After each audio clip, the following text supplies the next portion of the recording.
How you doing? How's everybody? Doing great. Not in here. Feels good. What's the move, Kirby? You guys landed on the ground for you. The boot's great. Guys have been great. We've had good practices.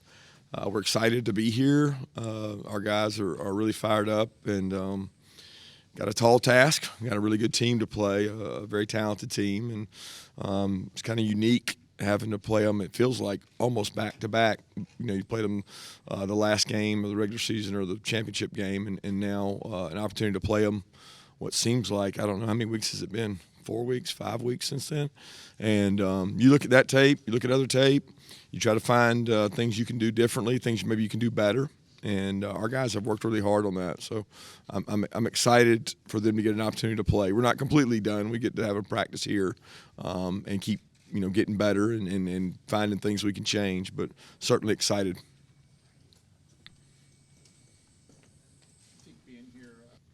Yeah, it's a little different. That was extremely unique because we flew all the way across the country and we had a super fast turnaround. I remember that week being one of the toughest weeks of my life because it was like we got home, we started working on them, but then it was almost like a home game because we used our facility for most of the practices before going over. It had a little more of an SEC championship feel to it, whereas this is unique.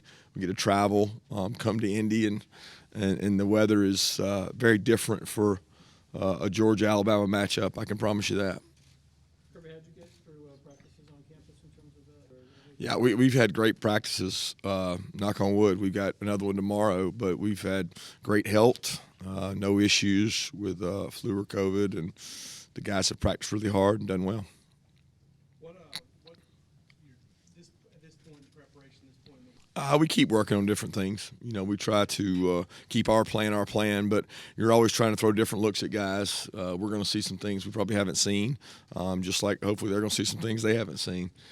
We work really hard at guys seeing unusual things. I think you can become a creature of habit, and if you see the same thing over and over, you react to it. And then when you see something different, you may not be ready for it. So we try to throw a lot of curveballs at our guys and have them react to what might happen. I think everybody does it a different way. I mean, every guy's unique. We've got some really young players that probably will have more anxiety, but that anxiety is going to be way down because of the games they've played in. This team opened with Clemson. That was a really big game. I mean, a really big game. Just went on the road at Auburn and played with a lot of guys injured and sick and out.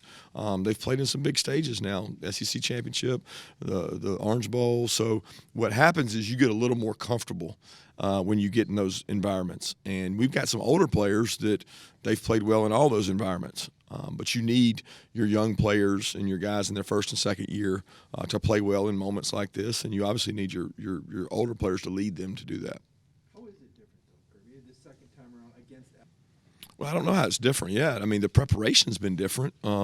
We know more about what we did wrong, what we did well, what we can improve on. I mean, it's very consistent in the game of football.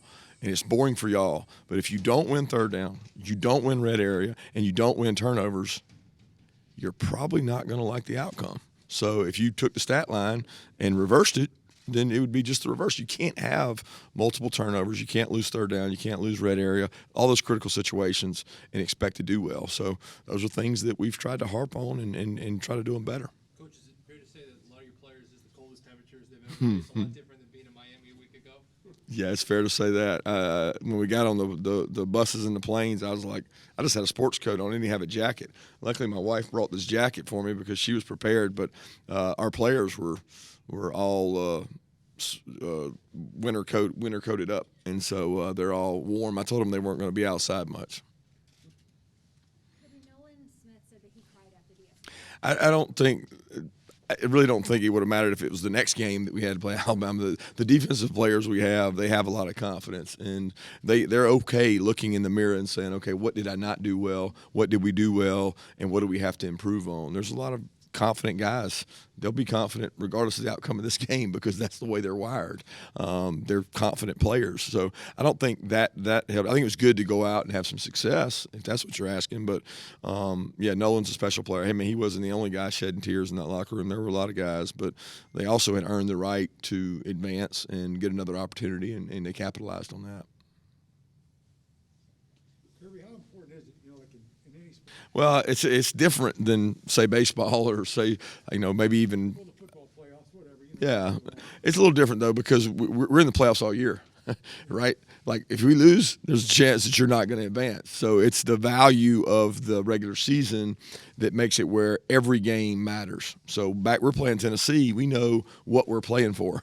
We're playing, a regular season game against Kentucky. We know what we're playing for. So it's really more on a continuum of you got to play well all year because you can't really make or have poor games and be able to advance. But I do think we played well in our last game, and I do think we've got some guys who are gaining confidence.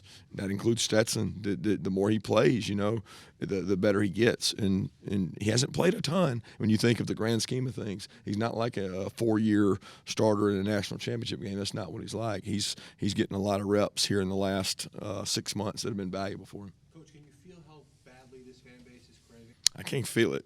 I can't say that I feel it because we work in a little bit of a bubble. We're into work every day. I mean, I feel it probably more because of the people around my family and being a Georgia person and knowing connected to those people. But I can't say that I actually feel it. I feel hot, cold, tired. Those are things I feel. I don't feel most of those others.